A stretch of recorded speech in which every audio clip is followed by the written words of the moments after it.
ఇప్పటివరకు వచ్చినటువంటి వార్తల్లోని అంశాలను పరిశీలించాము. ఆ అంశాలకు సంబంధించి విశ్లేషించడానికి మనతో పాటు బీఆర్ఎస్ సీనియర్ నాయకులు గోసుల శ్రీనివాస్ యాదవ్ గారు ఉన్నారు. గుడ్ మార్నింగ్ అండి.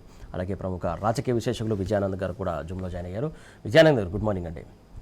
గుడ్ మార్నింగ్ శ్రీనివాస్ గారు, ముందు మీ నుంచి స్టార్ట్ చేస్తున్నా. ప్రధానంగా హైడ్రాక్ సంబంధించి కావచ్చు, ఏదైతే మినిస్టర్ 30%, అలాగే నెంబర్ 2 మంత్రి, అలాగే వారి కొడుకు అనుచరులతో చేసినటువంటి తతంగం, ఈదులకుంట పేరిట 2.5 ఏళ్లుగా జరుగుతున్న కుట్ర కుతంత్రాలు అంటూ కూడా ఇక్కడ మనం ప్రధానంగా బ్యానర్ ఐటమ్ చూస్తూ ఉన్నాం. దీనికి సంబంధించి మీరేమంటారు? ముందుగా మీకు, అదేవిధంగా విజయానంద్ గారికి, టీ న్యూస్ ప్రేక్షకులకు శుభోదయం. స్పష్టంగా ఏంటంటే కాంగ్రెస్ గవర్నమెంటు అమలు కాని హామీలు ఇచ్చి అధికారంలోకి వచ్చింది. రేవంత్ రెడ్డి రాజకీయ లైన్ కూడా, అంటే రాజకీయమైన ఆయన లైన్ చూస్తే ఎక్కడ కూడా ఆయన మేనేజ్ చేసుకుంటూనే వచ్చింది, కానీ ఎక్కడ ప్రజా ఉద్యమాలలో పోరాటం చేసి ఒక సమస్యల మీద పోరాటం చేసి వచ్చిన నాయకుడు కాదు. కాబట్టి ఆయన గతంలో ఒక పార్టీ, ఆయన పుట్టింది ఒక పార్టీ, ఆయన రాజకీయ చైతన్యం ఒక పార్టీ, ఈరోజు ముఖ్యమంత్రి ఒక పార్టీ. మరి ఈ పార్టీలన్నింటినీ ఎట్లా రాగలిగిండు షార్ట్కట్లా అంటే మేనేజ్ చేసుకుంటా వచ్చిండు ఆయన. సో ఇప్పుడు అమలు కానీ హామీలు ఇచ్చి అధికారంలోకి వచ్చిన తర్వాత మరి ఢిల్లీకి మూటలు మొయ్యాలి, మూటలు కావాలి. ఎందుకంటే వాళ్ళకు ఉన్నదే 2, ఆ రెండిట్లో తెలంగాణనే వాళ్ళకు మంచి బర్రె, ఎన్ని పాలన వండుకోవచ్చు. సో మూటలు మొయ్యాలంటే మరి ఎక్కడి నుంచి రావాలి? ఈ రాష్ట్రం నుంచి దోపిడీ చేయాలి.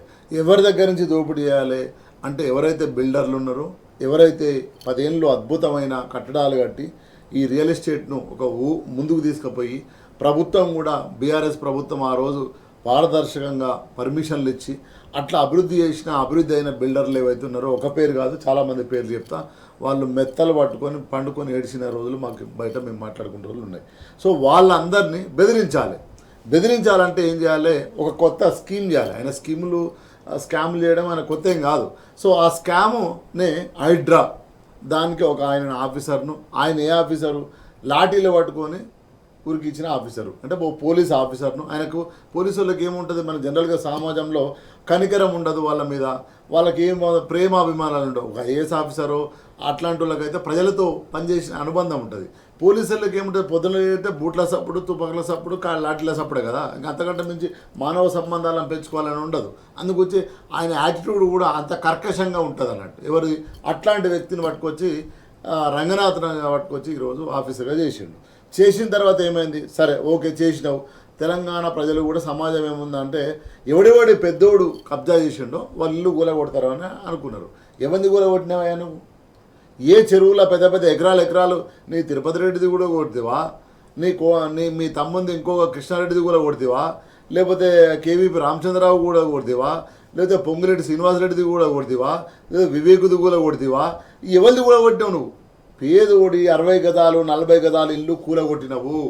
ఎవడైతే పేదోడు ఫుట్పాత్ మీద ఒక చిన్న డబ్బా పెట్టుకొని వాడు బతుకు తెరుగు ఉంటే వాడిని కూలగొట్టినవు. గతంలో గౌరవనీయులు పెద్దలు, ఈ తెలంగాణ జాతిపిత కేసీఆర్ గారు తెలంగాణ వచ్చిన తర్వాత 50-60 సంవత్సరాల నుంచి గుడిసెలు వేసుకొని చిన్న 20 గదాలు 30 గదాలు ఉన్న ఇళ్లకు పట్టాలు లేవు, పర్మిషన్ లేవు వాళ్ళు. కానీ వాళ్ళ పిల్లల ఒక తరం పుట్టి ఇంకో తరం వచ్చింది. అట్లాంటి వాళ్ళకు 58-59 ద్వారా లక్షలాది మందికి పట్టాలు ఇస్తే, పట్టాలు ఇచ్చిన తర్వాత పర్మిషన్లు వచ్చిన తర్వాత ఒక రూమ్ పైన ఇంకో రూమ్, ఒకటి కాదన్నా, నువ్వు ఇక్కడ కృష్ణానగర్ పో, బోరబండ పో, కార్మిక నగర్ పో, నువ్వు గబ్బిలాలపేట పో, ఎక్కడ పో, బస్తీలలో మూసి పర్వాక ప్రాంతంలో కృష్ణానగర్ పో, ఎక్కడ చూడు మలక్పేట పో, మొత్తం రెగ్యులరైజ్ చేస్తే లక్షలాది మంది కుటుంబాలకు రెగ్యులరైజ్ చేస్తే, వాళ్ళకు ఒక అధికారాన్ని ఇస్తే, వాళ్ళకి ఇంత లోన్ వస్తే, ఆ లోన్తో ఇల్లు కట్టుకొని వాళ్ళు బ్రహ్మాండంగా ఒక జీవనం కొనసాగిస్తుంటే నువ్వు వచ్చి ఏం చేసినావు? పేదోడి ఇల్లు మీద జులుం చేసి కూలగొట్టినావు. మరి పెద్దోది కూలగొట్టినావా? ఎన్ను కన్వెన్షన్కి పోతివి, ఉట్టిన 2 గుంజలు ఇట్లా కూలగొడితివి కదా, వాడు వచ్చి కలిసే నిన్ను మాఫ్ అయిపోయింది. ఎవడు చెరువులు కబ్జా చేసినోడు, ఎవడు ప్రభుత్వ భూములు కబ్జా చేసినోడు, ఎవడు కబ్జా చేస్తాడు? సామాన్య మానవుని అడిగినా, ఈ తెలంగాణలో ఉన్న కనీసం చైతన్యం ఉన్న ఏ పౌరుడిని అడిగినా ఎవడు చెప్తాడంటే, అన్న బలిసినోడు కబ్జా చేస్తాడన్నా, బలహీనుడు ఎడ చేస్తాడన్న అంటారు. బలహీనుడు గవర్నమెంట్ భూమిని కబ్జా చేస్తే 20 గదాలు 30 గదాలల్లో ఓ 50 మంది కలిసి గుడిసెలు వేసుకుంటారు. మేము ఆ ఉద్యమంలో ఉండొచ్చిన వాళ్ళం. ఉద్యమాల నుంచి వచ్చిన వాళ్ళం. కానీ ఈరోజు బలవంతుణ్ణి నువ్వు కూల్చకుండా బలవంతుని దగ్గర రియల్ ఎస్టేట్ ఎవరైతే ఎంక్రోచ్ అయినరో, ఎవరైతే 10 ఎకరాలు తీసుకొని ఇంకో 5 ఎకరాలు కలుపుకున్నాడో వాడిని బెదిరించి ఈరోజు డబ్బులు కలెక్ట్ చేసి నువ్వు ఢిల్లీకి పంపినావు. అది అందులో భాగమే కదా ఈ 30%. ఒకవైపేమో రెవెన్యూ మంత్రి భూములు ఎక్కడెక్కడ ఉన్నాయి, ఎక్కడెక్కడ కబ్జా అయిన పెద్దోడు వాళ్ళ దగ్గరికి పోవాలి, మనం బెదిరియాలి. ఈయన సంసద ఎవరుతుంటాడు. ఇంకొక ఆయన ఉన్నాడు బట్టి విక్రమార్క ఆర్థిక మంత్రి, ఆయన కూడా ఏ పని చేసినా నువ్వు బిల్లు కట్టాలి, tax, RR tax. So RR tax ఇక్కడ, బట్టి ట్యాక్స్ ఎక్కడ, భూమి ట్యాక్స్ ఏమో ఎవరి దగ్గర, పొంగులేటి శ్రీనివాసరెడ్డి దగ్గర. అంటే ఈ ముగ్గురు మంత్రులు, ఈయన ఒక ఆయన హోంమంత్రి, ఒక ఆయన ముఖ్యమంత్రి, ఆయన ఆ మంత్రి, ఇంకో హోంమంత్రి, ఇంకో ఆయన రెవెన్యూ మంత్రి, ఈయనే పైసల మంత్రి. వీళ్ళు ముగ్గురు కలిసి మొత్తం ఈరోజు రాష్ట్రాన్ని పర్సంటేజ్ల రాష్ట్రంగా అయిపోయింది. నువ్వు ఏ పని చేయాలన్నా, ఏ ట్రాన్స్ఫర్ కావాలన్నా అన్న ఎక్కడన్నా మనం చూసినామా సెక్రటేరియట్లో పనిచేసిన వాళ్ళు సర్పంచులు ధర్నా చేస్తారా? ఎందుకు ధర్నా చేసిండ్రు? మా బిల్లులు ఈరా నాయన అని ధర్నా చేసిండ్రు.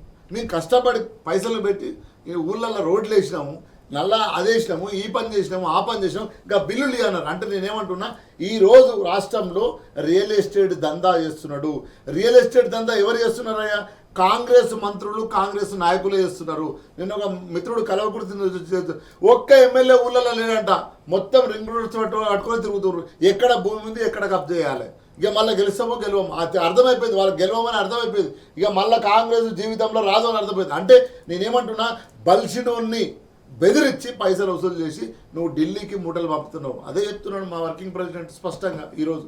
కాబట్టి పేద ప్రజల కోసం పనిచేయకుండా గత ప్రభుత్వం ఏమో బీఆర్ఎస్ ప్రభుత్వము కేసీఆర్ గారి నాయకత్వంలో పేదోడికి ఇల్లు ఇచ్చి, పేదోడి ఇల్లు కూల్చకుండా లక్షలాది ఇల్లు డబల్ బెడ్రూమ్ కట్టిస్తే ఈరోజు నువ్వేం చేసినావు? ఈరోజు పేదోడు ఇల్లు కూలుస్తున్నావు, పెద్దోడిని బెదిరిస్తున్నావు, పైసలు వసూలు చేస్తున్నావు. ఇలా నిన్న స్టేట్మెంట్ ఇచ్చాడు ముఖ్యమంత్రి గారు.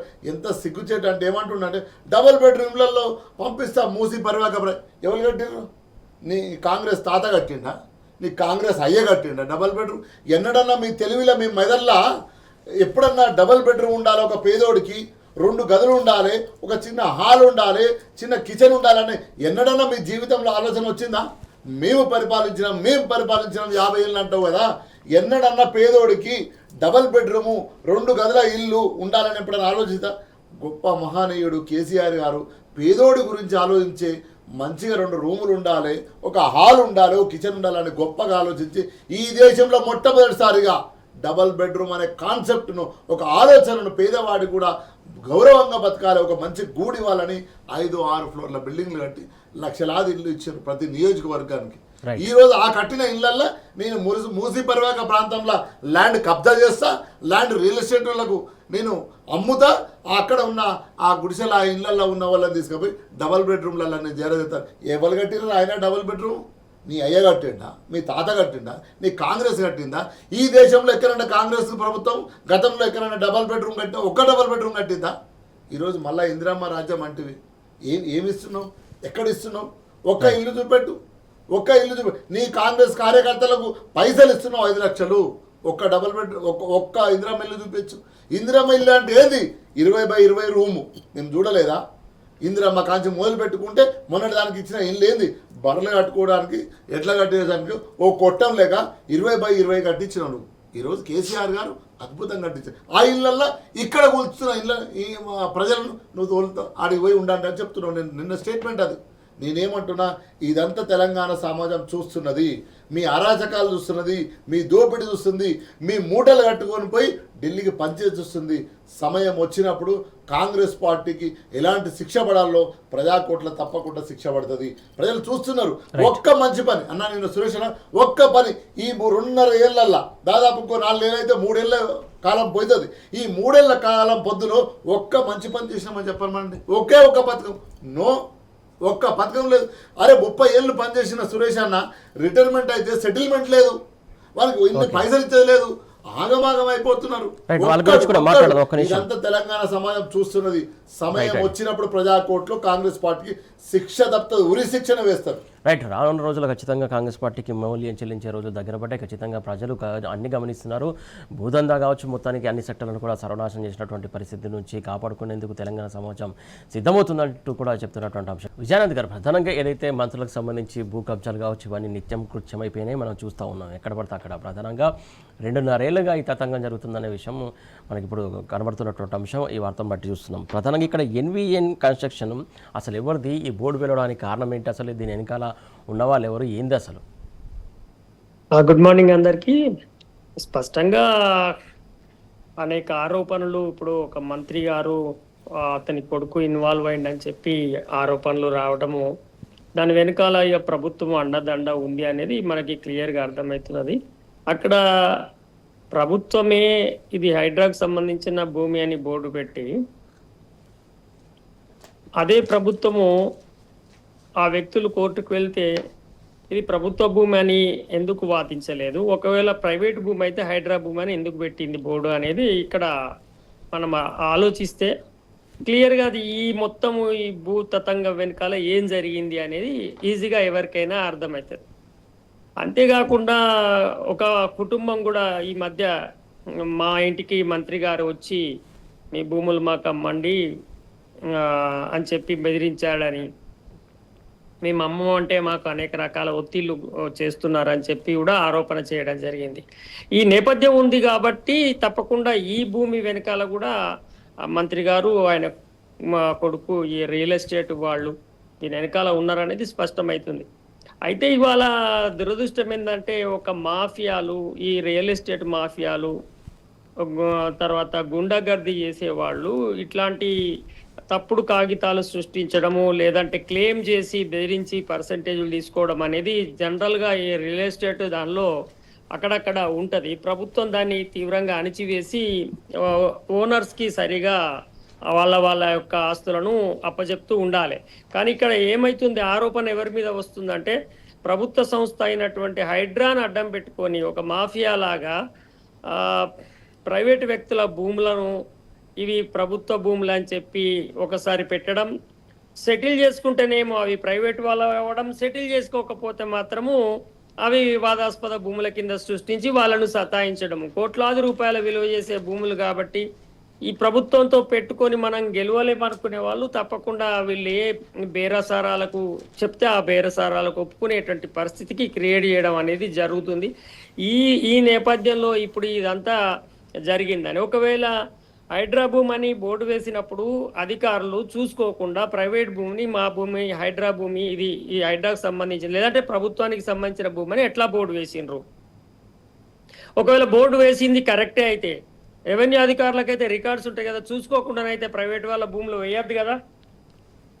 లేదు ప్రభుత్వ భూమి అయితే ఇప్పుడు మరి కోర్టు వాళ్ళది ఇది ప్రైవేట్ భూమి అని చెప్పినప్పుడు మళ్ళీ కౌంటర్ ఎందుకు దాఖలు చేయకుండా ఆగింది అనే దగ్గర అనుమానం వస్తుంది. అంటే వాళ్ళకు కావాల్సిన పని నెరవేరింది కాబట్టి ప్రైవేట్ వాళ్ళకి అది అప్పచెప్పేసినారా అనేది ప్రశ్న. అక్కడి నుంచి ఆరోపణలు ఎవరు ఉన్నారు దీని వెనకాల, ఇంత పెద్ద స్థాయిలో మేనేజ్ చేయగలిగే వ్యక్తి ఎవరు ఉన్నారనే దాన్ని వెతికినప్పుడు వీళ్ళ మీద, అంటే ప్రభుత్వంలో ఉన్నటువంటి మంత్రుల మీద, వాళ్ళ కుటుంబ సభ్యుల మీద ఇప్పుడు ఆరోపణలు రావడానికి అవకాశం ఇచ్చినారు.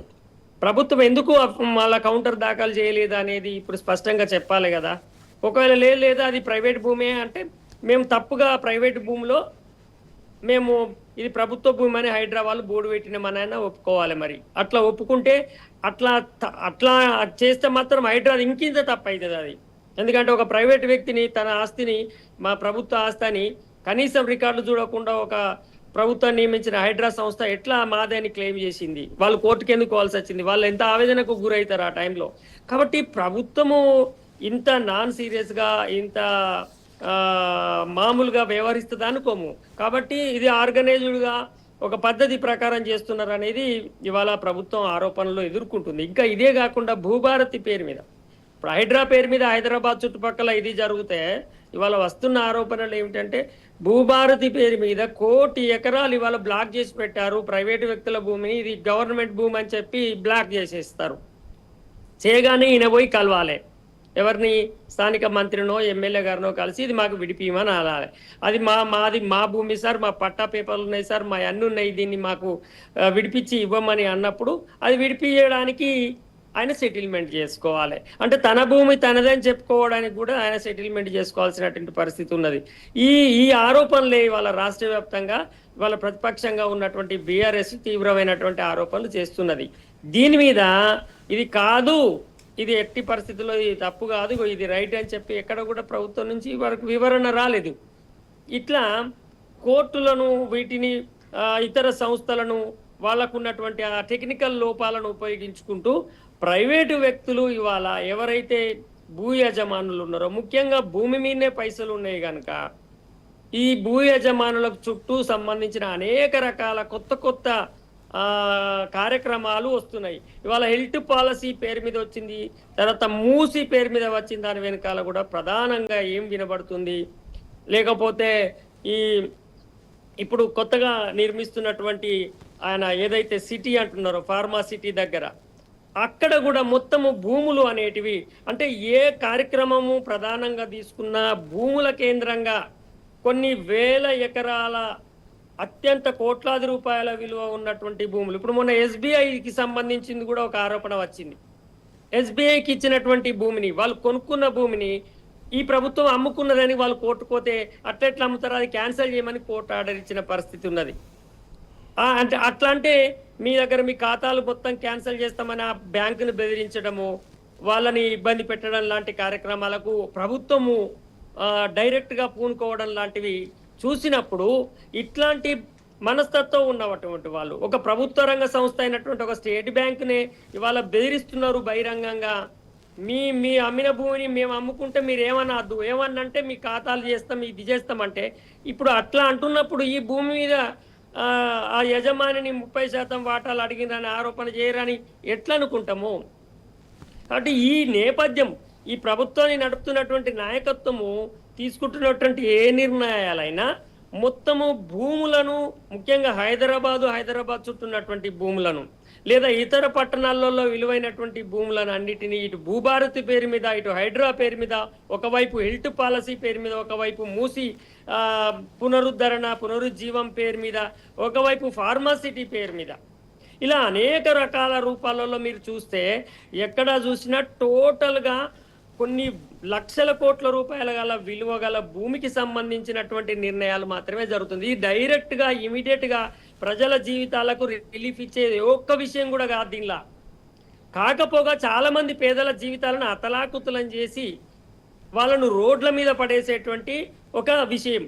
అయినా ప్రభుత్వము రోజువారీ ప్రజలు ఎదుర్కొంటున్నటువంటి సమస్యలు, ఈ ప్రభుత్వంలో ఒకవేళ ఈ ప్రభుత్వం ఆరోపిస్తున్నట్టు గత ప్రభుత్వంలో ప్రజలకు ఏదైనా న్యాయం జరగకపోతే అట్లాంటివి ఏమైనా పరిష్కరించే కార్యక్రమాలను అధికారంలోకి వచ్చినాక తీసుకోకపోగా మొత్తము ఈ భూముల చుట్టూ కేంద్రంగా ఉన్నటువంటి విషయాలకే ప్రాధాన్యత ఇస్తూ అట్లాంటి కార్యక్రమాలనే ప్రభుత్వము ముందుకు తీసుకువెళ్తూ, రూపాయి లేదు అప్పుల పాలు చేసింది గత ప్రభుత్వం అని ఒకవైపు వీళ్ళే ఆరోపణ చేస్తూ, కోట్లాది రూపాయలు, లక్షల కోట్ల రూపాయలు ఖర్చు అయ్యేటువంటి పథకాలను మేము సక్సెస్ఫుల్గా చేయగలుగుతామని చెప్పి మళ్ళీ ఒకవైపు చెప్తూ, భూములు ఎక్కడెక్కడ ఉన్నాయో దానికి సంబంధించిన కార్యక్రమాలు మాత్రమే, దానికి సంబంధించిన బడ్జెట్లు కేటాయిస్తూ దాన్నే ముందుకు తీసుకుపోయేటువంటి ప్రయత్నాలు చేస్తున్నారు. దీనికి కేంద్ర ప్రభుత్వం నుంచి కూడా ఇవాళ ఒకవైపు అనుమతులు ఇవ్వడం, కేంద్ర ప్రభుత్వం కూడా ఒకవైపు ఇవాళ ఉన్నటువంటి ప్రభుత్వానికి ఈ కార్యక్రమాలకు మద్దతు ఇవ్వడం లాంటిది మనకు కనబడుతున్నది.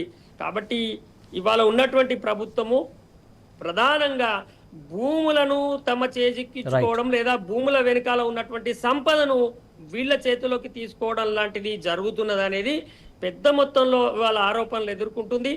ఇది ఆరోపణల కిందనే కాదు, నిజమని ఎందుకు పరిస్థితి అంటే చాలా చోట్ల బాధితులు బయటకు వచ్చి చెప్పిన సందర్భాలు కూడా, అంటే డైరెక్ట్ గా మాకు మంత్రులు మా ఇంటికి వచ్చి మమ్మల్ని ఇట్లా ఒత్తిడి చేస్తున్నారు అనేది ఎస్బీఐ ఉదాహరణ, ఇవన్నీ కూడా స్పష్టంగా కనబడుతున్న వేళ ఈ ప్రభుత్వము ఇంత ఒక ప్రైవేటు వ్యక్తుల్లాగా ఒత్తిళ్లకు గురి చేసి భూ యజమానుల పట్ల ఇట్లాంటి వైఖరి తీసుకోవడం అయితే చాలా చాలా మంచిది కాదు రాష్ట్రానికి. ఎందుకంటే ఇది పరిపాలకుల మీద, రాజకీయ నాయకుల పట్ల కూడా చాలా ఏహభావ్యం ఏర్పడేటువంటి అవకాశం ఉంటది. కాబట్టి ఈ ఆరోపణలకు మరి మంత్రి గారి నుంచి కానీ వారి కొడుకు నుంచి కానీ ఇతర హైడ్రా కమిషనర్ కూడా ప్రెస్ మీట్ పెట్టి ఎందుకు ఆ భూమిని వదులుకుంటున్నారు, ఎందుకు కౌంటర్ వేయలేదో కూడా వాళ్ళు స్పష్టంగా చేసినప్పుడు మాత్రమే మనకు దీని మీద పూర్తి స్థాయి క్లారిటీ వచ్చే అవకాశం ఉంటుంది. రైట్ అండి. శ్రీనివాస్ గారు, ప్రధానంగా ఏదైతే నిన్న పరిగి నియోజకవర్గంలో బీఆర్ఎస్ వర్కింగ్ ప్రెసిడెంట్ పర్యటించారో, ఏదైతే ఎస్ఐఆర్కి సంబంధించి కావచ్చు, అలాగే సభ్యత్వ నమోదుకు సంబంధించి అవగాహన కార్యక్రమంలో పాల్గొన్నారు. ఆ సందర్భంగా ప్రతి మహిళా ఖాతాలో 1,50,000 వేస్తే రాజకీయాలు వదిలేస్తానంటూ కూడా సవాల్ చేసినటువంటి సందర్భం సంబంధించి మీరు ఏమంటారు? అంటే ఇప్పుడు వర్కింగ్ ప్రెసిడెంట్ గారు, మా వర్కింగ్ ప్రెసిడెంట్ కేటీఆర్ గారు మొదటి నుంచి ఒకటే లైన్లో మేము మాట్లాడుతున్నాం. మీరు ఇచ్చిన హామీలు ఏంది, మీరు మేనిఫెస్టోలో పెట్టుకున్నట్టే అది ఎలక్షన్ కమిషన్ యాక్సెప్టెడ్ చేసి పెట్టుకున్న మేనిఫెస్టో ఒకటి. రెండోది, ఆ మేనిఫెస్టోలో మీరే ఒక లక్ష్యాన్ని నిర్దేశించుకున్నారు. ఏమని? 100 రోజులలో మేము 6 గ్యారంటీలు పూర్తి చేస్తా అన్నారు. 100 రోజులలో 6 గ్యారంటీలు పూర్తి చేస్తా అని ప్రజల ముందుకు పోయి ప్రజలను మభ్యపెట్టి మోసం చేసి ఓట్లు దండుకొని మీరు ముఖ్యమంత్రిగా పోయినరు. ఈరోజు బీఆర్ఎస్ పార్టీకి ప్రజల పక్షాన నుండి మీరు పోరాటం చేయాలి బిడ్డ, వాడు తప్పు చేస్తే వాడిని కర్రు కాల్చి వాత పెట్టారు, మీరు నిరంతరం వాడిని ఉరికిస్తుండండి అని మాకు ప్రతిపక్ష హోదా ఇచ్చారు. నిలదీయండి ప్రజలలో. సో ఈరోజు మేమేమంటున్నాం, నువ్వు ఇచ్చిన హామీలు, మా వర్కింగ్ ప్రెసిడెంట్ గారు కానీ, మా పార్టీ కానీ, మా అధినాయకుడు కానీ ఆదేశాల మేరకు ఏం మాట్లాడుతున్నాం, మీరు ఇచ్చిన హామీలు ఏవైతున్నాయో, ఒక్కొక్క మా ఆడబిడ్డకు 2,500, ఒక్కొక్క ఆడబిడ్డను కోటీశ్వరరాలు, అదేవిధంగా మా నిరుద్యోగులకు 4,000 భృతి, మా ఆడబిడ్డలకు పెళ్లి చేసుకుంటే ఈ దేశంలో ఎవరి కళ్యాణ లక్ష్మి. సో చేస్తే ఈరోజు తులం బంగారం ఎందుకు అడుగుతాం? బరాబర్ అడుగుతాం. ఇప్పుడు మా నిరుద్యోగ తమ్ములకు 2 లక్షల ఉద్యోగాలు ఇస్తా అని చెప్పినాం. ఒక మేధావి వచ్చి మాట్లాడిన కోదండరామరెడ్డి జాబ్ క్యాలెండర్ రిలీజ్ చేస్తాం, ఎక్కడ ఉంది జాబ్ క్యాలెండర్ అని అడుగుతున్నాం. ఈరోజు మా పార్టీ అడుగుతుంది, మా అధినాయకుడు అడుగుతున్నాం, మా నాయకులు అడుగుతున్నాం. ఈరోజు పరిగిలో కూడా అక్కడ ఉన్న ప్రజలను ఉద్దేశించి మాట్లాడింది అదే. ఏ హామీలైతే ఇచ్చిండో ఆ హామీలను అమలు చేసిన దాకా కాంగ్రెస్ ప్రభుత్వం వెనకడబడాలి. ప్రజలు మనకు ఒక ప్రతిపక్ష హోదా ఇచ్చిండ్రు, ప్రతిపక్ష హోదా ఇచ్చి ప్రజల వైపు నుండి కొట్లాడమని చెప్పారు. అందు గురించే ఈరోజు కొట్లాడుతున్నాం. ఎవరు ఈరోజు హెచ్చు భూముల కాడ పోరాటం చేసింది, ఎవరు లగాచర్ల దగ్గర నిలబడింది, ఎవరు కొట్లాడితే ఆయనతో రైతు బంధు ఒక్కసారి నేసిండండి. రైతు భరోసా వేయలేదు, రైతు భరోసా వేయవు, రైతు బంధు వేయవు, రైతు బీమా కట్టవు. నువ్వు ఏం చేసినావు? గతంలో బీఆర్ఎస్ పార్టీ, మా ప్రభుత్వం అద్భుతంగా మా నాయకుడు చేసిన పథకాలను కంటిన్యూ చేయవు. నువ్వు చేస్తున్న కౌలు రైతులకు ఇస్తాం, కౌలు కూలీలకు ఇస్తాం, ఇంకా నిలబడ్డోనికి ఇస్తాం, మేము కూర్చున్నోనికి ఇస్తాం. ఎవరికి ఇస్తావు? ఎవరికి ఇంతవరకు ఇప్పటి వరకు పండించిన పంటను కొనే ముఖం లేదు ఈరోజు కాంగ్రెస్ పార్టీకి. ఏం మాట్లాడుతుంది? అందు గురించే ఈరోజు కేటీఆర్ గారు మేము ప్రజల పక్షాల ఉండి నేను నిలదీస్తాం, నేను బజార్కి ఈడుస్తామని చెప్తున్నాం. మేము అట్లనే మా కార్యకర్తలకు, మాకు అందరికి కూడా అదే ఆదేశాల మేరకు మేము పనిచేస్తున్నాం. కాబట్టి ప్రజల వైపున ఉండి మేము ప్రజా సమస్యల మీద పోరాటం చేస్తున్నాము. అది ఒక్క సమస్య లేదు. మొన్న నాగర్గుల్ల దగ్గర 300 ఎకరాల భూమి మేము ఆపుతే వచ్చి ఈయన మన ఎవరు బాంబిరెడ్డి శ్రీనివాసరెడ్డి గారు వచ్చి ఆ భూమిని కబ్జా చేసే ప్రయత్నం చేసిండు. ఈరోజు ఒక్క దగ్గరే కాదు, నేనేమంటే ప్రజలకు, తెలంగాణ సమాజాన్ని, తెలంగాణ అస్తిత్వాన్ని, తెలంగాణ ఆస్తులను, తెలంగాణ ఆత్మగౌరవాన్ని, తెలంగాణ రైతుల వైపున, నిరుద్యోగుల వైపున అన్ని వర్గాలపైన నిలబడి కలబడి కొట్లాడే బాధ్యత మాకుంది. మాకు ఇచ్చింది బాధ్యత. తెలంగాణ తెచ్చినా ఈ పార్టీగా కేసీఆర్ గారి నాయకత్వం 100% కొట్లాడతాం. అదే చెప్తున్నాం మేము. ఎస్ఆర్ఐ మీటింగ్లో ఒకవైపు దొంగ ఓట్లను కాంగ్రెస్ పార్టీ ఎట్లయితే మోసం చేసిందో జూబ్లీహిల్స్లో, అది చెప్పుకుంటూనే ప్రజలకు ఏదైతే ఇచ్చిన హామీలను నిలదీసేయడానికి కూడా ప్రజలను చైతన్యం చేస్తున్నాము. అదే మాట్లాడుతున్నాం. ఎందుకు నువ్వు ఇచ్చిన హామీలు నీకు తెలియదా? ఆ రోజు మీలాంటి సీనియర్ జర్నలిస్ట్ సురేష్ గారు ఇప్పుడున్న మన ఆర్థిక మంత్రి, పైసల మంత్రి బట్టి విక్రమార్క తులం బంగారం సాధ్యమవుతుంది అని అడిగారు. మీలాంటి జర్నలిస్టు ఎందుకు సాధ్యం కాదు? మేము ఆర్థికవేత్తలతో మాట్లాడినాం, మేము 60-70 ఏళ్ళ చరిత్ర మాకు ఉన్నది, మేము సంపదను సృష్టిస్తాం. ఎక్కడి నుంచి సృష్టిస్తాడో? ఇప్పుడు భూములను కబ్జా చేస్తాడు అన్నట్టు. సంపద సృష్టిస్తాం, ఆ సంపదను పంచుతాం. ఎవరికన్నా ఇచ్చిన తులం బంగారం? ఎవరికన్నా ఇచ్చిన 4,000 ఉద్యోగ భృతి? ఏ అవ్వకైనా ఏ అయ్యకైనా 2,000 నుంచి 4,000 పింఛను ఈ నెల చేస్తే ఒకటే అన్నావు కదా, వచ్చే నెల ఏం చేస్తే 4,000 పింఛను అన్నావు కదా. ఎవరికైనా ఇచ్చినావా? 2 నెలలు ఎగ్గొట్టినావు. నేను జమ చేసిన పైసలు మొదటిసారి నువ్వు 9,000 కోట్లు ఇచ్చినావు. రైతు భరోసా ఎడబోయింది. మా చెల్లెళ్ళకు 2,500 ఇస్తానన్నది ఎడబోయింది. మా ఆడబిడ్డలకు ఎక్కడ నువ్వు ఏం చేసినావు? కాబట్టి తప్పకుండా కేసీఆర్ గారు, కేటీఆర్ గారు, హరీష్ గారు నాయకత్వంలో కొట్లాడతాం. ఎందుకు కొట్లాడడం? బరాబరి కొట్లాడతాం. అది ప్రజల పక్షాన కొట్లాడతాం. అందుగురించే కదా ఈరోజు మేము మా ప్రతిపక్ష పార్టీగా మేము నిలబడి కొట్లాడుతున్నాం కాబట్టే ఈ మాత్రం ప్రజలకు న్యాయం జరుగుతుంది. ఈరోజు ఏది నువ్వు యూరియా ఎక్కడుంది? యాప్లో ఉందంటావు. ఎవడరా నువ్వు? ఎక్కడి నుంచి వచ్చినావురా నాయన? యాప్లో ఉంటుంది, షాప్లో ఉండాలి కదా యూరియా. షాపులో ఉంటే యూరియా బస్తాలు తీసుకుపోతారు. నువ్వు రైతు బంధువు ఇయ్యవు, నాణ్యమైన 24 గంటల కరెంటు ఇయ్యవు, కష్టపడి పండించిన పంటను నువ్వు కొనవు. నేను కేంద్రం కొంటేనే నువ్వెందుకున్నావు? మరి నువ్వెందుకున్నావు అంటే నేను ఏమైనా గడ్డి పీకడా అనుకున్నావా? ఎందుకున్నావు? నువ్వు కొనాలి కదా. నేను పంట పండించిన నా పంటను కొన బాధ్యత నీది కదా. గతంలో కేసీఆర్ గారు గింజ మొత్తం కొని పైసలు ఆన్లైన్లో ఇచ్చిండు కదా. ఎవ్వడు లేడు కదా మధ్యలో. మరి నువ్వెందుకు కొంటలేవు? నువ్వెందుకు నాణ్యమైన కరెంట్ ఇస్తలేవు? ఇప్పుడు చినుకుపడ్డది, నారు పోస్తున్నారు, కనీసం యూరియా బస్తాలు ఇస్తలేవు. ఇంకా రైతు బంధు ఎప్పుడు ఇస్తావు? మొన్న ఎకరానికి వేసి బంధు పెట్టినావు కదా. గతంలో కేసీఆర్ గారు ఎంత వ్యవసాయం జరిగితే అంత వ్యవసాయానికి భూములు వేసినారు. ఈరోజు 1 ఎకరం, 2 ఎకరాలు, ఎకరంన్నర ఇంతే రైతు బంధు. అంటే నేనేమంటున్నా, ప్రజల పక్షాన మాకు ఇచ్చిన బాధ్యతగా 15 ఏళ్ళు ఉద్యమ పోరాటం చేసి 10 ఏళ్ళు ప్రభుత్వ ప్రజలకు సేవ చేసి ఈరోజు మళ్ళీ మాకు 5 ఏళ్ళు అపోజిషన్ పాత్ర ఇచ్చారు. తప్పకుండా ప్రజల పక్షాన కొట్లాడతాం, నిలబడి కొట్లాడతాం. మీరు ఇచ్చిన హామీలను మీరు అమలు చేసేంత వరకు మేము కొట్లాట జరుగుతూనే ఉంటుంది. అదే మాట్లాడండి కేటీఆర్ గారు, అదే మాట్లాడు, కంటిన్యూటీ జరుగుతుంది అది. సో కాబట్టి ఇప్పటికైనా ఎప్పటికైనా మెడలో ఉంచేది బీఆర్ఎస్ పార్టీ. రైట్ అండి. ఖచ్చితంగా ఏదైతే ప్రధానంగా ఇచ్చినటువంటి హామీలను నెరవేర్చేంత వరకు కూడా ప్రధాన ప్రతిపక్షమైనటువంటి బీఆర్ఎస్ ప్రశ్నిస్తూ ఉంటుంది. ప్రజలకు న్యాయం జరిగేంత వరకు హామీలను నెరవేర్చేంత వరకు కూడా అడుగుతుంటుంది, ప్రశ్నిస్తుంటుంది, నిలదీస్తుంటుంది ఖచ్చితంగా అని చెప్పేసి చెప్తున్నటువంటి అంశం. ఇప్పుడు విజయానంద్ గారు ఏదైతే నిన్న పర్యటనలో భాగంగా బీఆర్ఎస్ వర్కింగ్ ప్రెసిడెంట్ కేటీఆర్ చాలా అంశాలు ప్రస్తావించారు. ప్రధానంగా అక్కడ ఎస్ఐఆర్కి సంబంధించి కావచ్చు, అలాగే పార్టీ సభ్యత్వ నమోదుకు సంబంధించి కావచ్చు, అవగాహన కార్యక్రమం నిత్యం ఏదో ఒక నియోజకవర్గంలో పర్యటిస్తూనే ఉన్నారు, చాలా బిజీగా ఉన్నది. ఈ నేపథ్యంలో ప్రభుత్వం ఇచ్చినటువంటి హామీలను కూడా ఎండగడుతున్నటువంటి సందర్భం మనం చూస్తున్నాం. ప్రధానంగా ఏదైతే మీరు మహిళల్ని కోటీశ్వరులు చేస్తున్నారు కదా, కోటీశ్వరుల సంగతి తర్వాత ఇప్పుడు ఆల్రెడీ మీరు అధికారం చేపట్టి దాదాపు ఇప్పుడు 30 నెలలుగా వస్తుంది ఇది కదా. 2500 మహిళలకు 2500 ఇస్తున్నారు కదా. అది మొత్తం కలిపితే ఈ రోజు వరకు 30 నెలల్లో దాదాపు 1,50,000 అవుతుంది. ఆ 1,50,000 ఇస్తారా? ఇస్తే ఖచ్చితంగా రాజకీయాల నుంచి వదులుకుంటా అని చెప్పి సవాల్ చేసినటువంటి సందర్భం. దీనికి సంబంధించి మీరేమంటారు అసలు? అవునవును, అది ఆయన మాట్లాడినటువంటి నేపథ్యం ఏంటంటే కోటీశ్వరులను చేయడం కాదు, అట్లీస్ట్ లక్షాధికారులను కూడా చేస్తే సరిపోతుంది. అది కూడా చేయట్లేదు. పోగా మీరు వాళ్ళకి ఇచ్చినటువంటి హామీ కొత్తగా కోటీశ్వరులను చేస్తామని చెప్పేటువంటి హామీ కాదు, వాళ్ళకి మేనిఫెస్టోలో పెట్టి చెప్పినటువంటి హామీని కూడా ఇవాళ మోసం చేసి మహిళలను వంచినారు.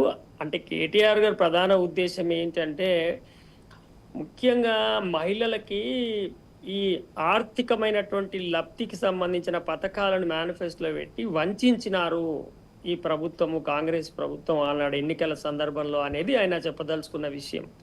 నిజంగా కూడా వాళ్ళు ఇచ్చినటువంటి హామీలు చాలా పెద్ద మొత్తంలో అందరినీ మహిళలను టార్గెట్ చేసి ఆనాడు వాళ్ళు మేనిఫెస్టో రూపొందించినట్టుగా మనకు కనబడుతుంది. 2,000కి 2,500, తర్వాత మహిళలకే మన స్కూటీలు ఇవ్వడము. అప్పుడు ఒక అడ్వర్టైజ్మెంట్స్ కూడా వాళ్ళు తయారు చేసినారు. ఈ పైసలన్నీ కలిసి మనం చిట్టేసుకుందాము అని చెప్పి ఒకటి అడ్వర్టైజ్మెంట్ కూడా తయారు చేసి నిజంగానే రేపు పైసలు వచ్చినట్టు ఆ పైసలతోటి వాళ్ళు అనేక రకాల ఇంట్లో ప్రణాళికలు వేసుకొని ఆలోచించినట్టుగా ప్రజలని ఆ రకంగా ట్రాన్స్లోకి తీసుకెళ్ళినారు. మహిళలు ముఖ్యంగా కొంత ఆర్థికంగా వాళ్ళకి కొంత ఫ్రీడమ్ తక్కువగా ఉంటుంది కాబట్టి ప్రభుత్వం నుంచి కొంత ఆసరా అందితే మనకు లాభం అవుతుంది కదా అని చెప్పి కొంత ఓటింగ్ కూడా ఆనాడు కాంగ్రెస్కు దాని లాభం జరిగింది. అట్లా మోసం చేసి మీరు దాని ద్వారా లాభం పొందినారు. ఇవాళ మరి వాళ్ళకి ఇచ్చినటువంటి హామీలు మీరు ఎందుకు ఇస్తలేరని ఎవరైతే మోసపోయినారో వాళ్ళ పక్షాన నిలదీస్తూ ఆయన అన్ని మీటింగ్లలో కూడా పదే చెప్తూ వస్తున్నారు.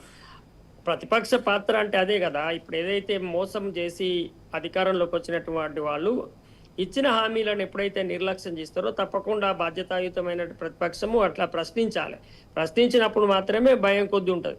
పోగా మళ్ళీ ఇప్పుడు కూడా వెనుక ముందుగా కొన్ని పథకాలను తీసుకొస్తున్నారంటే 3 ఏళ్ళు అయినా కానీ ఏ పథకాలు ఇవ్వకపోగా కొన్ని పాతవే రద్దు చేసేటువంటి పరిస్థితి తీసుకొస్తున్నారు. అంతకుముందు ప్రభుత్వం ఇచ్చిన పథకాల పేర్లు మార్పిడి, దాని కొద్దిగా చిన్న మార్పులు చేర్పులు చేసి వీళ్ళ పథకం కింద పెట్టుకోవడం లాంటివి చేస్తున్నారు. ఇట్లా వంచనలతోటి మోసంతో ఎంతో కాలం ప్రజలను మనము ఆకర్షించలేము. ఆ ప్రజలకు సంబంధించిన వాస్తవ అభివృద్ధి అనేది ప్రజలకు అర్థమవుతుంది. ఆనాడు గత ప్రభుత్వం చేసిన పైసలు డైరెక్ట్గా అనుభవంలో ఉన్నాయి, ఎవరు చెప్పనవసరం లేదు. కానీ అంతకన్నా ఎక్కువ ఇస్తాము అన్నాక ఎవరికైనా ఆశ అనిపిస్తుంది. అట్లా కొంత పర్సెంటేజ్ ఆశపడ్డా కానీ ఆనాడు ఒక ప్రభుత్వం కూలిపోయి ఒక ప్రభుత్వం గెలిచేటువంటి అవకాశం ఏర్పడ్డది. కాబట్టి అట్లా మహిళలకి, వృద్ధులకి, ఇట్లా విద్యార్థులకు, ముఖ్యంగా చాలా మందికి, నిరుద్యోగులకు కూడా ఇట్లాంటి హామీలు ఇవ్వడం ద్వారా వాళ్ళను అట్రాక్ట్ చేస్తే వాళ్ళు గ్రామాలలోకి వెళ్ళి మాకు ఉద్యోగాలు రావాలన్నా, నువ్వు పెన్షన్ కోసము ఇంకో దానికోసము, రైతులైతే మీరు రైతుల బంధు కోసము మీకు ఈ ప్రభుత్వం బాగా చేసిందని మీరు ఓట్లు వేస్తే మాకు ఉద్యోగం రాదు, ఉద్యోగం వస్తే రైతు బంధు కంటే ఎక్కువ పైసలు నాకు వస్తాయి కదా అని చెప్పి కన్విన్స్ చేయడానికి ప్రయత్నం చేశారు. ఇట్లా నిరుద్యోగులను, విద్యార్థులను 10th క్లాస్ చదివితే ఎన్ని పైసలు, ఇంటర్మీడియట్ చదివితే ఎన్ని పైసలు సంవత్సరానికి, డిగ్రీ చదివితే పీజీ చదువుతా అని ఇట్లా ఒక చార్ట్ తయారు చేసి మరి ఇన్ని వేల రూపాయలు మీకు ఇస్తామని చెప్పినటువంటి పరిస్థితి ఉంది. అలాంటప్పుడు కొంత ఆర్థికంగా లేనితనం ఉన్నటువంటి వాళ్ళు రేపు ఈ ప్రభుత్వం వస్తే మాకు కొంత ఆసరా దొరుకుతుంది అని చెప్పి ఆశపడి వేసి ఉంటారు. అట్లాంటివి ఏమీ అమలు చేయలేదు. పోగా మళ్ళీ తర్వాత ప్రభుత్వం ఏర్పడ్డ తర్వాత ఇక్కడ నేను 1 కోటి మంది మహిళలను కోటీశ్వర్లు చేస్తానని ముఖ్యమంత్రి గారు ప్రకటించినారు. అది చాలా మరొక మోసం కింద ఇవాళ ప్రతిపక్షం విమర్శిస్తున్నది. నువ్వు వాళ్ళకి ఇవ్వాల్సినటువంటి, నువ్వు అనౌన్స్ చేసినటువంటి కనీసము సంవత్సరానికి ఇప్పుడు 2-3 ఏళ్లుగా ₹1,00,000 చిల్లర కావాల్సింది, ₹1,00,000 చిల్లర కావాల్సింది, వాటినే ఇవ్వకుండా వాళ్ళ సొమ్మును మీరు తీసుకొని వాళ్ళను కోటీశ్వరులను చేస్తామని ఇంకా భ్రమ పెడుతున్నటువంటి పద్ధతి ఇది కాదు. అట్లా మీరు చేయలేరు ఇవాళ ఉన్నటువంటి పరిస్థితులలో. అట్లా మీరు చేస్తే నేను రాజకీయాల నుంచే తప్పుకుంటాను ఆయన ఛాలెంజ్ చేస్తూ మాట్లాడినటువంటి సందర్భం నిన్న. ముఖ్యంగా ఆయన చెప్పదలుచుకుంది ఏంటంటే, ఈ ప్రభుత్వము బూటకపు వాగ్దానాలు, అవి కానటువంటివి, లేదా ప్రజలని కొంత ఆశలలో పెట్టేటువంటి వాగ్దానాలు, తాత్కాలికంగా లేదా అవతలి ప్రభుత్వం కంటే మేము ఎక్కువ ఇస్తామని చూపేటువంటి ఆశలు, ఇలాంటివి కల్పించి మాత్రమే ప్రజలను తమ యొక్క మన్ననలు పొందే ప్రయత్నం చేసిరు తప్ప వాస్తవంలో ఈ ప్రభుత్వం ప్రజలకి ఏం చేయటం లేదని చెప్పేటువంటి ఉద్దేశంలో ఆ నేపథ్యంలో కేటీఆర్ చేసిన వ్యాఖ్య అది వాస్తవంగా ఇవాళ మహిళా లోకానికి కూడా తప్పకుండా అర్థమవుతున్నది. ఇవాళ కళ్యాణ లక్ష్మి రావాల్సింది, అంతకుముందు ప్రభుత్వం ఇచ్చినటువంటి పథకాలే చాలా లేటుగా, ఆలస్యంగా, పిల్లలు పుట్టినాక కళ్యాణ లక్ష్మి అందుతున్నటువంటి వార్తలు కూడా మనము ఆ పిల్లల్ని ఎత్తుకొని చెక్కులు తీసుకుంటున్నటువంటి కూడా మనం చూసిందే. ఇలాంటివి జరుగుతున్న నేపథ్యంలో తప్పకుండా ఈ విషయాలు చర్చకు వస్తాయి. ఈ యొక్క సంవత్సరం అయితే ఎన్నికల సంవత్సరమే, ఇంకా మిగతా విషయాలందరూ ప్రజలు చర్చించుకుంటున్నారు ఇప్పటిదాకా. ప్రతిపక్షం కూడా తప్పకుండా వాటిని బయటకు తీసుకొస్తుందని అయితే మనం భావించాలి. రైట్ అండి. ఏదైతే విజయానంద గారు చెప్తుంది ఏంటంటే, ప్రధానంగా ఇచ్చినటువంటి పథకాలకు సంబంధించి ఆలస్యంగా అమలు చేస్తూ, అరకొరగా ఇస్తూ, చాలా లేటుగా పథకాలను కొనసాగిస్తున్నటువంటి అంశం. ఏదో ఇచ్చినట్టు అన్నట్టు నడిపిస్తున్నటువంటి ప్రభుత్వం కాంగ్రెస్ సర్కార్ నడిపిస్తుంది. మొత్తానికి ప్రజలకు ఏ కోసాన కూడా పూర్తిగా ఫలాలను అందించట్లేదని చెప్పేసి విజయానంద్ గారు చెప్తున్నటువంటి అంశం. ఇప్పుడు ఇంపార్టెంట్ వార్త చూస్తున్నాం మనం. వాస్తవాలు దాచి ఆర్టీఎస్ పైన ఏమొచ్చు అంటూ కూడా చేస్తున్నటువంటి నాటకం. ప్రధానంగా ప్రాజెక్టులకు అనుమతులు ఇచ్చి కుట్రలు చేస్తున్నటువంటి అంశం. అక్కడ యథేచ్ఛగా నీళ్లు కూడా తోడివేతకు గురవుతున్నటువంటి అంశం సంబంధించి మీరేమంటారు? స్పష్టంగా ఈరోజు తెలంగాణ మీద ఒక కుట్ర జరుగుతుంది. ఎందుకు అంటే తెలంగాణ ఉద్యమము ఆ రోజు కేసీఆర్ గారు మొదలుపెట్టింది ప్రధానమైన ఎజెండా. నియామకాలు అదంతా ఒక ఎత్తు అయితే నీళ్ళే ప్రధానమైన ఎజెండా. ఎందుకు తెలంగాణ ప్రాంతం 6 దశాబ్దాలుగా ఎండిపోయి, ఒకవైపు మైగ్రేషన్ పోయి, బొంబాయి పోయి, దుబాయ్ పోయి బతుకులు, నీళ్ళు ఇస్తే అద్భుతమైన పంట పండుతుందనే ఆలోచనతోని పోరాటం చేసి తెలంగాణను సాధించుకున్న తర్వాత, ఆ తెలంగాణ సాధించే సమయంలో కూడా ఉద్యమం స్పీచ్లో కూడా మడిమ అడ్డం పెడితే మడి నిండుతుంది నా తెలంగాణ అని కేసీఆర్ ఒక నినాదాన్ని కూడా ఇవ్వడం జరిగింది. ఈరోజు తెలంగాణ వచ్చిన తర్వాత, కాళేశ్వరం ప్రాజెక్ట్ కట్టుకున్న తర్వాత స్పష్టంగా ఈరోజు 64 లక్షల మెట్రిక్ టన్నుల ధాన్యం నుంచి దాదాపు 3 కోట్ల మెట్రిక్ టన్నుల ధాన్యం ఉత్పత్తి అయింది. అది ఎట్లా జరిగింది? మంచి నాణ్యమైన కరెంటు, పెట్టుబడి సాయం, పండిన పంటను కొనడం ఇదంతా జరుగుతున్న సమయంలో ఇక్కడ ఏదైతే తెలంగాణను విముక్తి చేసుకున్నామో ఆంధ్ర పాలకుల నుంచి, ఆ రోజు చంద్రబాబు నాయుడు నుంచి, సో ఈరోజు మళ్ళీ చంద్రబాబు నాయుడు, మోడీ, అదేవిధంగా రేవంత్ రెడ్డి, ఇప్పుడు డికే శివకుమార్, ఈ నలుగురు కలిసి కుట్ర చేస్తున్నారు. ఎట్లా కుట్ర చేస్తున్నారు? ఏవని కేంద్ర ప్రభుత్వం, బీజేపీ ప్రభుత్వం, బీజేపీ నాయకులు మాట్లాడాలి. కొంచెమన్నా వాళ్ళకు సెన్స్ లేకుండా పనిచేస్తారు. వాళ్ళకు ఏమన్నంటే వాళ్ళకు మతము ఇంకోటి తప్ప వేరేది లేదు. ఎందుకు అంటున్నంటే ఈరోజు దాదాపు 12.5 సంవత్సరాలు అయిపోతుంది తెలంగాణ ఏర్పడి. ఎందుకు మా నీటి వాటా తేల్చలేదు నువ్వు?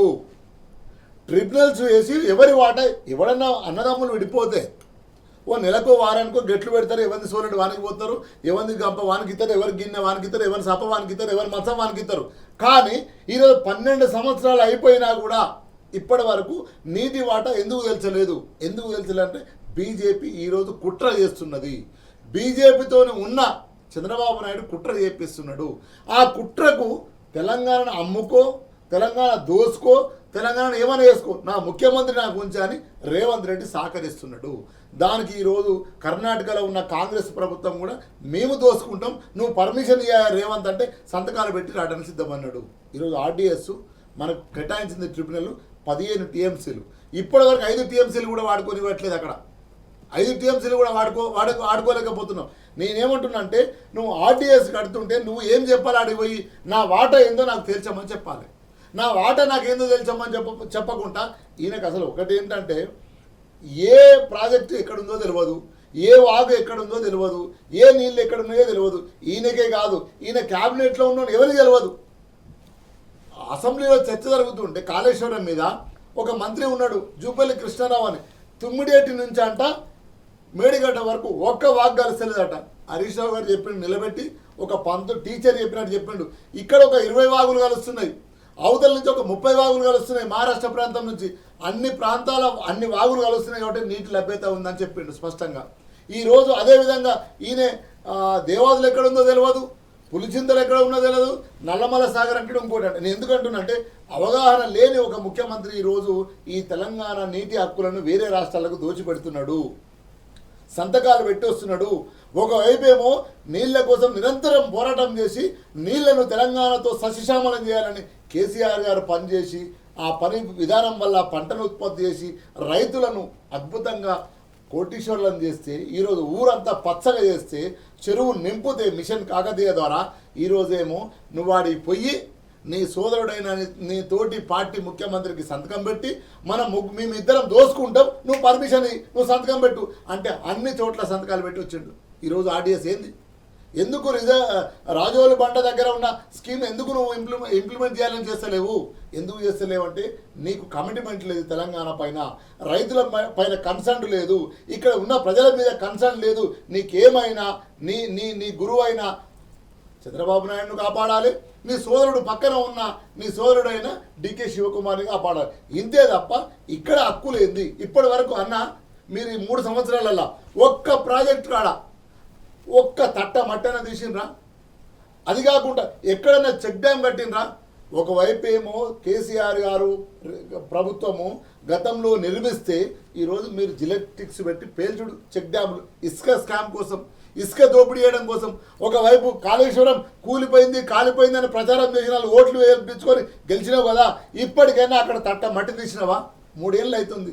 అంటే నేను ఎందుకు చెప్తున్నా ఇదంతా అంటే స్పష్టంగా తెలంగాణ సమాజాన్ని రేవంత్ రెడ్డి మోసం చేస్తున్నాడు. మోసమే కాదు, మన హక్కులను మనకు వచ్చే నీటి లభ్యతను, నీటి వాటాను కూడా పక్కన ఉన్న చంద్రబాబు నాయుడుకు సంతకాలు పెట్టి వస్తున్నాడు. పక్కన ఉన్న ఇప్పుడు ఇంకొకటి దాకిండు, ఆ కర్ణాటకను కూడా చేసి వస్తున్నాడు. సో ఇద్దరికి మీరు ఏమన్నా దోచుకోండి, నా ముఖ్యమంత్రి పదవిని కాపాడండి. నువ్వు మోడీ ద్వారా కాపాడు, నువ్వు ఢిల్లీలో శివకుమారు సోనియా గాంధీ ద్వారా కాపాడు, రాహుల్ గాంధీ ద్వారా కాపాడు అంటుడు తప్ప ఇక్కడ రైతుల గురించి ఆలోచిస్తలేడు. ఇది తెలంగాణ సమాజం అర్థం చేసుకోవాలి. పౌర సమాజం మాట్లాడాలి, మేధావులు మాట్లాడాలి. అరే మన నీళ్ళ కోసం మనం 60 ఏళ్ళు పోరాటం చేసి 15 ఏళ్ళు యుద్ధం చేసి తెలంగాణ సాధించుకొని నీళ్ళని మలుపుకుంటుంటే నువ్వేమో పోయి వాళ్ళకు ఇచ్చేస్తావురా నాయన, ఏమవుతుంది? సో కాబట్టి ఈ తెలంగాణ పౌర సమాజం కూడా స్పందించాలి, ఆర్డీఎస్ మీద మీటింగ్ పెట్టాలి, మాట్లాడాలి, చర్చించాలి. మన నీళ్ళు ఎక్కడ దోపే లేదా ఓపెన్గా చెప్పు. మొన్న ఒకటి కుట్ర ఏం జరిగిందంటే మొన్న ఏం మాట్లాడుకున్నారో వీళ్ళు ఎయిర్పోర్ట్లో కూర్చొని 3 గంటలు ఇప్పటివరకు బయటికి చెప్పలే. నువ్వు మీటింగ్ పెట్టు ప్రెస్ మీట్లు పెడతావు కదా, ఓకే నీ నీ నీ మంత్రి ఉన్నాడు కదా, ఆయన పేరు ఏం పేరు, ఉత్తమ్ కుమార్ రెడ్డి, మాట్లాడమను, నువ్వు మాట్లాడు. ఎవరు మాట్లాడతారు? నేను ఎందుకు చెప్తున్నా అంటే ఇది ఆవేదనతో చెప్తున్నా. మన హక్కులను, మన నీటి హక్కులను పక్క రాష్ట్రాలకు నువ్వు అమ్మి వస్తున్నావు నీ సొంత లాభం కోసం. తెలంగాణ సమాజం చూస్తూ ఊరుకోదు. ఓకే అండి. విజయానంద్ గారు, ప్రధానంగా ఏదైతే రాజోలుబండ ఆనకట్ట అడ్డం పెట్టుకొని జరుగుతున్నటువంటి కుతంత్రం ఏంటి? నీటితో దోపిడీకి సంబంధించి పక్క రాష్ట్రాలు ఇలా ఎత్తుకెళ్తా కూడా ఉన్నా కూడా కాంగ్రెస్ సర్కార్ కావచ్చు, రేవంత్ కావచ్చు, ఎందుకు ఇంత నిర్లక్ష్యంగా వ్యవహరిస్తున్నారు అనుకోవాలి? ఏంటి అసలు ఏం జరుగుతుంది అనుకోవాలి? అది ముఖ్యంగా ముఖ్యమంత్రి రేవంత్ రెడ్డి గారికి తెలంగాణ ప్రయోజనాల పట్ల కన్సర్న్ లేకపోగా ఆయనకి కేవలం తన అధికారం, తన రాజకీయ సంబంధాలని నెరపుకునేటువంటి ఒక లక్షణాలు కలిగినటువంటి వ్యక్తి అవడము తెలంగాణ ప్రాంతము రాబోయే కాలంలో చాలా పెద్ద మొత్తంలో నష్టపోయేటువంటి అవకాశం ఉంటుంది. అయితే ఈ విషయం ఇట్లా ఎందుకు చేస్తారు అంటే ఇది మెజారిటీ ప్రజలకు ఈ విషయాలు అర్థం కావు. ఈ నీటి లెక్కలు, తర్వాత వీటికి సంబంధించిన ప్రయోజనాలు ఎట్లా ఉంటాయి, భవిష్యత్తులో జరగబోయేటువంటి పరిణామాలు ఏంటి అని అంచనా వేసేటువంటి విషయాలు కావు. కాబట్టి ఇట్లాంటి విషయాల పట్ల ప్రజలు వెంటనే రియాక్ట్ అవ్వరు. కాబట్టి ఇలాంటి రియాక్ట్ కాని విషయాలను మీరు చూస్తే చాలా విషయాలని తెలంగాణ ప్రజానీకం దెబ్బతినేలాగా ఇవాళ ముఖ్యమంత్రి గారి యొక్క బిహేవియర్ అనేది మనకు కనబడుతుంది. ముఖ్యంగా మొన్న కూడా ఏం చెప్తున్నారంటే కృష్ణా మీద ప్రాజెక్టు కట్టడం కోసము నేను చంద్రబాబు గారి ఎన్ఓసి తీసుకొని కడతానని చెప్తున్నారు ఆయన. అంటే ఎంత దారుణంగా నీటి విషయంలో ఆయన వ్యవహరిస్తున్నాడంటే, ఎందుకంటే ముఖ్యంగా రైతులు, వ్యవసాయ సంబంధమైన వ్యవహారాలు, దానికి అనుబంధంగా ఉన్న నీటిపారుదల సంబంధించిన వ్యవహారాలన్నీ కూడా గత ప్రభుత్వము ప్రాధాన్యతగా తీసుకున్నది. ఎందుకంటే నోరు లేని వాళ్ళు, ఇంతకాలం నిర్లక్ష్యం చేయబడ్డటువంటి రంగాలు, ఇంతకాలం ఈ రంగాల నుంచి సంబంధించిన మొత్తం సంపదను దోపిడీ చేసింది ఆంధ్ర ప్రాంత నాయకత్వము. దాన్ని రికవరీ చేయాలి, దాన్ని మళ్ళీ బాగు చేయాలనేటువంటిది మొత్తము పెద్ద మొత్తంలో బడ్జెట్లు కేటాయించి నీటిపారుదల రంగానికి బడ్జెట్ కేటాయించారు. ఇటు రైతులకు సంబంధించిన వాటి కోసం, వాళ్ళ సంక్షేమం కోసం బడ్జెట్ కేటాయించినారు.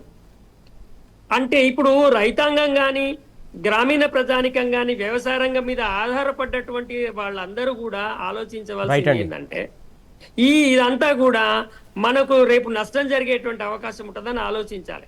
5 టీఎంసీలో అంటే దానిలో 5 టీఎంసీలే ఉపయోగించుకుంటున్నాము కాబట్టి కర్ణాటక తీసుకపోని అంటే నీకు రాజకీయ సంబంధాలు రేపు డికే శివకుమార్ తోటి కావలసినటువంటి రాజకీయ సంబంధాలను నువ్వు వాళ్ళ చూసుకుంటే రాష్ట్రకు హక్కుగా ఉన్నటువంటి ఇంకా 10 టీఎంసీల నీళ్లకు అది ఇసుక నిండిందంటే ఆ ఇసుక తీసి ఆ నీళ్లను తెలంగాణ భూములకు మరలించాలి తప్ప అది ఇసుక నిండింది కాబట్టి మీ నీళ్లు మీరు తీసుకుపోండి అని చెప్పి ఇవ్వడం అనేది ఎంత రాష్ట్ర ప్రయోజనాలకు దెబ్బతీసేటువంటి అంశం. కాబట్టి నీటిపారుదల విషయంలో ముఖ్యమంత్రి గారు చాలా సార్లు ఇట్లాంటి నిర్లక్ష్యంగా వహించి మన హక్కులన్నింటినీ పక్క రాష్ట్రాలకు దారాదత్తం చేస్తుండడం ఇది దురదృష్టం.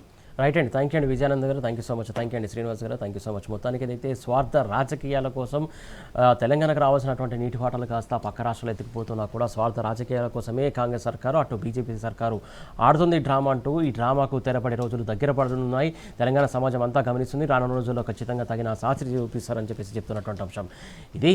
ఇవాటి వార్తల వాస్తవాలు. Keep watching tea news.